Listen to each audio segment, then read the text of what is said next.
All right, good afternoon, everybody. We're going to go to Michael Vey. This is chapter 14. I hope everybody brought their earplugs today. If not, you can listen to it at home tonight and read your novel now. Chapter 14, page 98. A change of plans. I walked to the front office about as enthusiastically as a man on his way to the electric chair, and with about as much hope. I was ticking like mad, blinking and gulping. As I stood in the waiting room, the school secretary, Mrs. Hancock, walked out of Mr. Dahlstrom's office, and she greeted me with a smile. "Hello, Michael," she said. "Mr. Dahlstrom will be right with you." I swallowed. I was afraid that this was the reason they were calling me. I had no idea why Mr. Dahlstrom wanted to see me, and I hadn't been shoved in a locker for days. A moment later, he came to his door. He was smiling, which looked frighteningly out of place, like lipstick on a pig. "Michael, come in." "Yes, sir." I followed him inside his office, and he sat back in his chair and smiled again. "Have a seat," he said, gesturing to the chair in front of the desk. "How's school going?" I looked at him, wondering if some alien being had taken over his body. I slowly sat down. "It's fine." "Great. I just wanted to tell you that your detention has been canceled. I'm sorry about the little misunderstanding, and Mr. Barnes and his cohorts will be doing their time. I guarantee they won't be bothering you anymore." "Oh." It was all I could think to say. "Thank you." He stood and walked around his desk to me, putting his hand on my shoulder. "Michael, we're proud that you're a member of the student body." And now I was certain I was being punked. "You are?" "Absolutely we are." Mr. Dahlstrom leaned back against his desk. "Michael, I have some terrific news. 2 of Meridian's pupils have been awarded the prestigious C.J. Hatch Scholarship to the acclaimed Elgin Academy in Pasadena, California. And you are one of them." He stuck out his hands. "Congratulations." I gulped. How had they found both of us? I timidly offered my hand. When I could speak, I asked, "Why me?" "Well, why not you?" Mr. Dahlstrom said. "Elgin Academy selects their elite students' body using a closely guarded process that involves scholarship, citizenship, and character. I'm told that this is the first time in the Academy's illustrious history that 2 students have been invited to the Academy from the same city, let alone the same school. We're very proud indeed." I don't know what to say. "Say hooray," he said. "This is the chance of a lifetime. The Academy's board will be contacting your parents directly and extending the offer. I'm certain that they'll be as proud and excited as we are."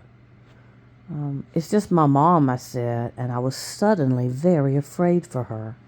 "And Michael, the best part is that your good fortune is shared by the entire student body of Meridian High. If you and the other student accept this remarkable offer, our school will be given $200,000 grant to use however we best see fit. We could restock our library, refinish the basketball floors, we could procure new music stands, buy new wrestling mats, and still have plenty to go around." And he leaned forward. "This is the biggest thing ever to happen to Meridian High. Your picture will be hanging proudly on our Hall of Fame." "Oh, well, what if I can't go?" I said. His expression fell. "And pass up this incredible, once-in-a-lifetime opportunity?" He leaned forward, looking at me with an expression that was oddly both friendly and threatening. "I'm sure we can count on you to do the right thing." And I swallowed. "Yes, sir." "I better let you get back to class. I don't want to stand in the way of our greatest student. Do you need a tardy slip?" No, I don't think the bell's rung yet." "Right you are. You can go. Have a great day." And I walked out of his office more terrified than I had gone in. Austin and Taylor were waiting for me outside. 5th period biology, and Taylor didn't look like she felt well. "Are you okay?" I asked. She had her hand on her right temple. "I'm just upset." What happened? Austin asked. Why did they call you down to the office? I was still processing everything, and I didn't want to upset Taylor any more than she already was. I'll tell you later. Austin's brow furrowed. Did you get in trouble? I'll tell you later, I repeated. Let's just go to class, Taylor said. I need to get my mind off of this. Good idea, I said. Taylor didn't say much during biology. Actually, she didn't say anything. She looked like it was all she could do not to go running out. More than anything, I wanted to reach over and hold her hand. I didn't blame her for feeling afraid. I was afraid. Actually, I was terrified. I had no idea who those people were and what they would do. I met Taylor in the hallway after class. Are you all right? She nodded, but said nothing. Austin walked up, and he looked as nervous as we were. You remember the plan? I asked Taylor. She nodded again. Okay, I said. We'll pick you up at 5. I'll meet you at the front of the school, she said. Are your parents home? I asked. They don't get home today until after 5. Why? Just in case my mother needs to talk to them.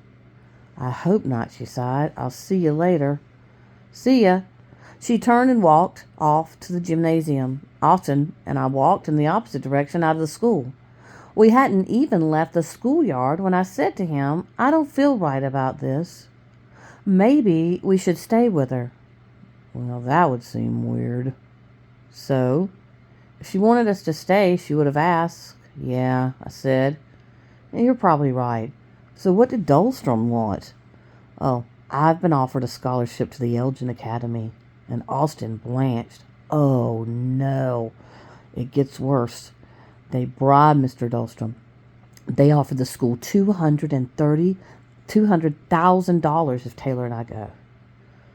You'll have to change schools. Dahlstrom will make your life miserable if you don't go.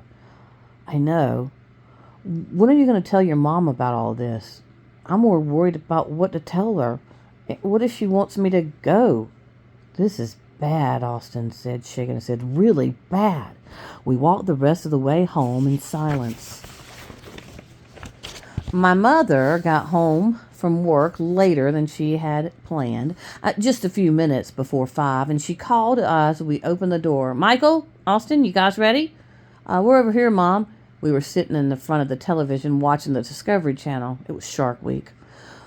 Well, when is Taylor done? She has cheerleading until 5. Well, it's almost 5 now, she said, so we better hurry. And Mom and Austin and I climbed into the Toyota, drove over to the school, and my mom pulled up to the school front steps and put the car in park. Where are you meeting her? My mom asked. She said she'd be in the front, I said. Maybe they're running late, Austin said, or she went back inside. My mother said, you two run in and see what's up. And I opened my door. Come on, Austin. We ran up the stairs into the school's main lobby, but Taylor wasn't there, and we walked down to the gym. Inside, groups of cheerleaders were practicing stunts, and I looked around, but I couldn't see Taylor. Where is she, Austin? Use your Tadar. She's not here, he said. She's got to be. She's not. Mrs. Shaw, the cheerleading advisor, was on the other side of the gym, and I walked over to her. Excuse me, Mrs. Shaw, do you know where Taylor Ridley is? She looked up from her clipboard. Taylor said she wasn't feeling well, so she left early. She walked home? I don't know. She might have called her parents. Thank you, I said, and Austin and I walked out of the gym. That doesn't make any sense, Austin said. Why didn't she call? Just then I spotted Taylor's friend Maddie. And she was wearing her gym clothes and walking down the hall texting, and I called out to her, Maddie. She looked up and smiled. Oh, hi, Michael. How are you? I'm fine. Have you seen Taylor? It's really important how to find her. Oh, she left practice early. She had a really bad headache. Did you see her leave? Yeah. How was she acting? Well, she was upset because of her headache. Was she alone? She looked at me with an idiotic grin. I'm not telling on her. This isn't a thing, I said. I looked at her phone. Look, will you call her, please? She never answers the phone. I'll text her. Great. Just ask her where she is. Sure. She thumbed a message. Less than a minute passed before a phone buzzed. She's at home. I felt some relief. Tell her I'm here to get her and ask if I should come over. And she began typing, and her phone buzzed again. She says she's sorry she forgot to call. She's not feeling well and will have to pass on tonight. But happy birthday. And she looked at me. I didn't know it was your birthday. Happy birthday. Well, thanks. I turned to Austin. At least she's okay, I said. And we walked back to the car and climbed in. And my mom, looked confused. Where's Taylor? She went home early, I said. She had a headache. She looked disappointed as I felt. Well, that's too bad. Maybe next time. Chapter 15. The Man Who Wore Sunglasses at Night. None of us spoke much as we drove downtown. I have to admit that Taylor's absence had dulled the excitement. I think even Austin was upset. When we get to the aquarium, my mother looked at me and smiled sadly. Let's have a good time, okay? Okay, I said. And even though it was a weekday, the aquarium was running a family night special, so the place was crowded. The busiest exhibit by far were the sharks, with their cold, unblinking eyes and their teeth bared beneath them, gliding through the water just inches from the tank's glass as if death were only a few inches right away from you. I suppose that's how I felt about everything right now, as if something had been circling me, just waiting to bite. I soon discovered that Austin was feeling the same way. Do you think Taylor's safe? He asked me. I don't know. Do you think we are? Not if she isn't. It was hard keeping my mind on the exhibit. The three of us wandered over by the electric eels. Electrophorus electricus are the ugly creatures with pocked skin, as if they had grown up with a bad case of acne. There were 3 eels in the tank, and the largest was about 6 feet long, with dark gray back and orange underbelly, and there was a voltage meter connected to the outside of the tank with a red needle that occasionally bounced around as if the eels sent out surges. Out of curiosity, I slid my hand over the metal corner of the tank and pulsed a little, and the voltage meter jumped with my charge, and then to my surprise, the eels in the tank all swam to me as if I'd summoned them. Well, maybe I had, and I turned back to see if my mother had seen it, but she was looking through her purse. As I looked at her, I wondered if I should tell her about all my invitation to the academy. I wanted to, but I wasn't even sure where to start. A few minutes later, I walked over to her. Before I could say anything, Austin said to my mother, "Did you know that electric eels are not really eels?" "Really?" she replied, no doubt prepared for Austin's upcoming monologue. My mother always looked genuinely interested in what Austin had to say, which was probably one of the reasons he had a crush on her, which, by the way, still grossed me out. They're a species of gymnoforms, also known as knifefish. Biologically, they're closer to the carp or catfish than the eel, and they breathe air. So they have to come to the surface every 10 minutes. Well, I didn't know that, my mother said. And they're at the top of the food chain, which means they have no natural predators. In fact, even a baby electric eel can paralyze an alligator with its shock. I knew most of this already, for obvious reasons. I'd always taken great interest in electric eels, and when I was 9, I used to write EEM, secret for Electric Eel Man, on the corners of my papers, as if it were some secret identity. Still, I let Austin talk. I think he would explode if I didn't. Well, they're basically a living battery. 4/5 of their body is used in generating or storing electricity. They can produce a charge upward of 600 volts and 500 watts, which is powerful enough to be deadly to a human. Though some experts claim they've produced up to 800 volts. Well, I'd hate to have to take a bath with one, she said, smiling. Or give a bath to one, I said. And she looked at me and grinned. And when I was 3 years old, I accidentally gave her a shock while she was bathing me, and it knocked her over. It was pretty much showers after that.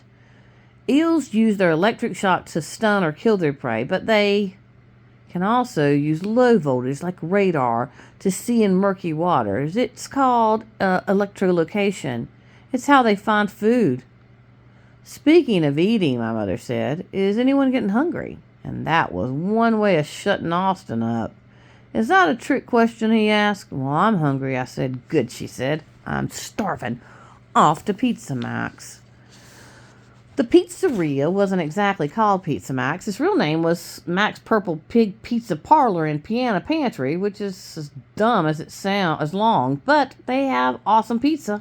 And my mother and I ate there the first week we lived in Idaho, and a few weeks later, when she asked me where I wanted to go, I only remembered the Max part, and my name stuck. We ordered 6 pieces of cheesy garlic bread, an extra large Max kitchen sink pizza, which has everything you could imagine on it, except anchovies, gross, and a cold pitcher of root beer. While we were eating, my mom asked me, "What do Taylor's parents do?" Her dad's a police officer and her mom works at a travel agency, and my mom nodded. "She's a really nice girl. I hope she comes around again soon." "I hope she does too," I said. "Still, like your watch?" my mother asked. I thought she just wanted to see me smile again. I held my arm up so she could see that I was wearing it. Love it. I could tell this made her happy, and she looked into my eyes. "Are you feeling okay?" "Yeah," I said. "You're kind of quiet tonight." I was never very good at hiding things from my mother. "I guess I have a lot on my mind." "Are you still upset about Taylor?" I shrugged. "A little." She put her hand on my shoulder. "Things don't always go as planned, do they? But in the end, they seem to work out." "I suppose so," I said. "I hope so." We had been at Pizza Max for nearly an hour when Austin excused himself to go to the bathroom, and my mother smiled at me and then did around the vinyl seat of her booth to get closer. "Honey, what's wrong? You're really ticking." I slowly looked up at her.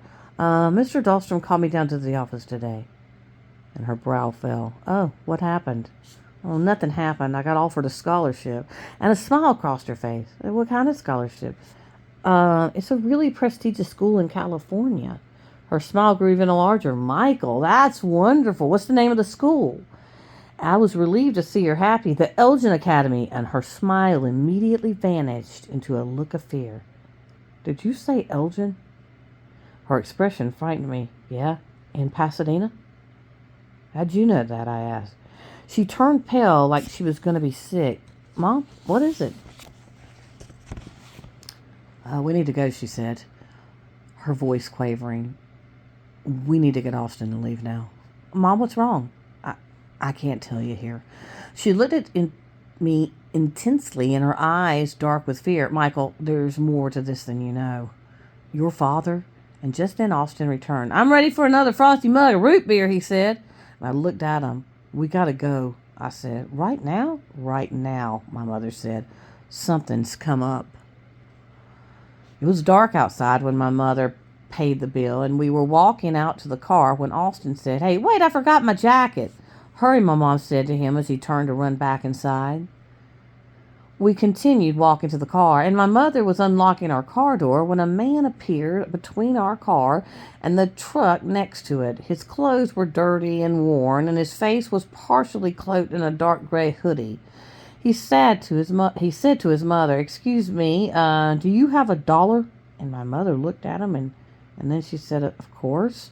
My mother always helped others, and she lifted her purse. And when my mother's head was down, the man pulled a gun from the hoodie's pouch. "Just give me the purse." And my mother dropped her keys on the ground. "Okay," she said, her voice pitched. You can have it. You don't need the gun." "Shut up," he said. "Just give it to me and shut your mouth. If anyone screams, I shoot." "Don't talk to my mother like that," I said. And he pointed the gun at me, and he looked nervous and shaky. "I'll shoot you first." "Please," my mother said. "Just take the money." And she handed her purse to him. "Just take it. There's credit cards and cash, and you can have it all." He cautiously reached out and took the purse from her, the gun still shaking in his hand, and he backed off again. "I want the car too," he said. "Give me your keys and back away." "I dropped the keys," my mother said. They're right there. I'm going to pick them up." "You don't move," he said, pointing the gun at my mother's chest. "You," he said to me, "give me the keys." And I looked at him, and then my mother. "Bring them to me now, and I won't shoot your mother." Okay, I said, and I crouched down and I lifted the keys and then slowly walked towards him. About a yard away from him, I turned back and looked at my mother. What are you doing? He asked angrily. Give me the keys. And my mother guessed what I was thinking. She shook her head, and I looked back at the man. Maybe I'd watched too many superhero movies, but if ever there was a moment to use my power, it was right now. I could stop him from taking our car and my mother's purse, and I was handing him a ring of metal, and all I had to do was surge. I took another step forward and then slowly reached and with the keys, and his hand shot out and grabbed them. The instant he touched the key ring, there was a loud snap and a yellow spark that briefly lit up everywhere around us, and the man screamed out as he collapsed to the ground. I had never shot anyone as hard before. And there was a pale mist of smoke in the air.